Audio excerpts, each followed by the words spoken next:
Hey, what's up guys? I'm here with Seabass, previously from the RLCS with Allegiance, and we're here to talk about setting up your air dribble. The most important part of any air dribble is the setup. This determines how easy the rest of your carry is going to be. Once you can get the perfect setup, then your air dribbles will feel more consistent, easier to control, and overall more efficient. So what does a perfect setup look like? The perfect setup is a precise touch that lets you catch up to the ball without powering through it. Okay, well, before we get started on that, are there any key tips that you would give anyone who's about to leave this video? Yeah, it really depends on your speed, the power of the touch, the perfect timing. Wait, timing is important? Extremely. Well, that's great, because I've got the perfect sponsor to help us get the best timing. My friends over at Virge make some of the most quality watches and are actually fairly priced. They sent me the Kairos Automatic in blue and black, and let me tell you, this baby keeps time like no other. I've been wearing it every time I play, and I don't think I've had more perfect timing. As soon as I put it on, it turns on this internal supercomputer clock inside my brain. All jokes aside, the quality of this watch is insanely high because the owners of Virge take extreme pride in making these quality watches available at such an affordable price. And what really sold me on these watches is that the glass is scratch resistant.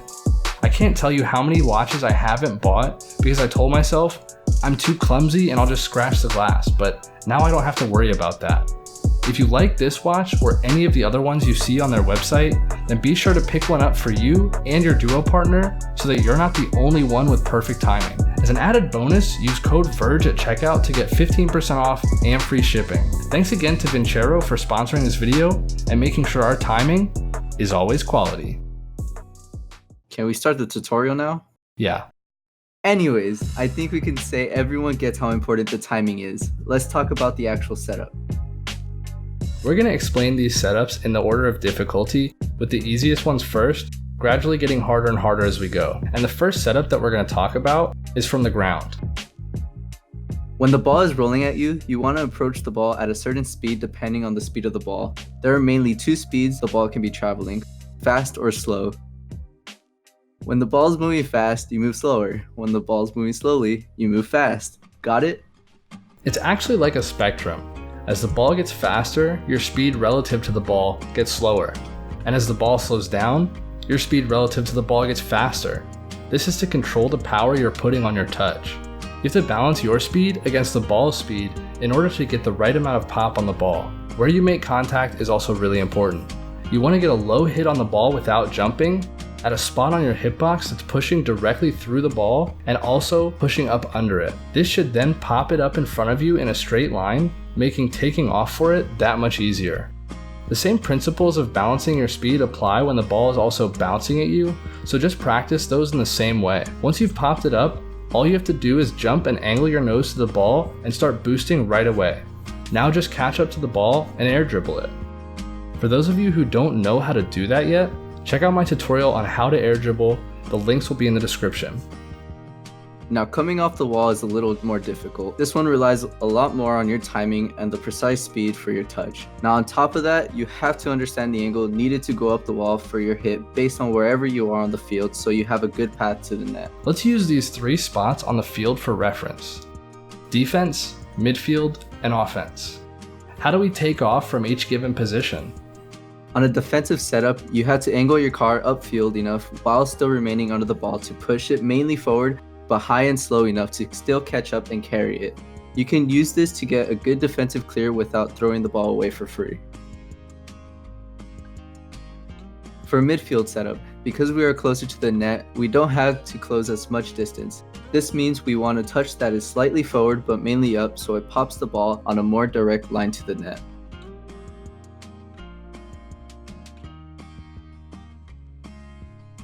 And for the offensive setup, you want to drive straight under the ball to pop it not only up but also straight out so you can get in front of the net or any form of offensive play.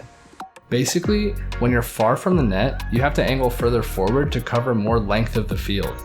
But as you move closer and closer to the net, you have to slowly angle higher because you're covering half of the field's width with less and less time until you get to the start of the corner where you have to go straight up. Now in the corner itself, it's very similar to the wall before it, except you have to utilize your second jump to push you out and around the ball to get behind it. These next ones are pretty advanced, and so there are going to be multiple mechanics involved. If you can't do these next ones quite yet, that's okay. Keep practicing on what we just talked about and you'll slowly learn how to manipulate the ball better and better to eventually try these setups. With the ceiling setup, it has the same concept on how to approach the ball as a defensive, midfield, or offensive setups. The difference is you have to put enough power on your touch to reach the ceiling but not touch it so that you can fall off the ceiling at the same speed as the ball when you get there. Go to the ceiling after your touch and fall behind the ball, then tilt your nose up to boost into the ball after you control yourself under it. The aerial catch setup is a little complicated because you aren't guided by anything and relies mostly on your ability to control the car. You must first get a touch that sets you up to catch it with an aerial redirect. The backward setup is pretty much the opposite of a forward setup. When on the ground, you are making the same contact as if you were going forward. The difference is you can't use boost, so now you have to make the slight jump in order to make the pop when the ball is going lower speeds. After the pop, immediately tilt your car back and use your second jump to push yourself towards the ball and begin boosting. When setting up backwards off the wall, it's very similar to coming off the wall normally. After you get your touch, you must jump and immediately pull back to orient your nose to the ball and use your second jump to lift yourself towards the ball and start boosting.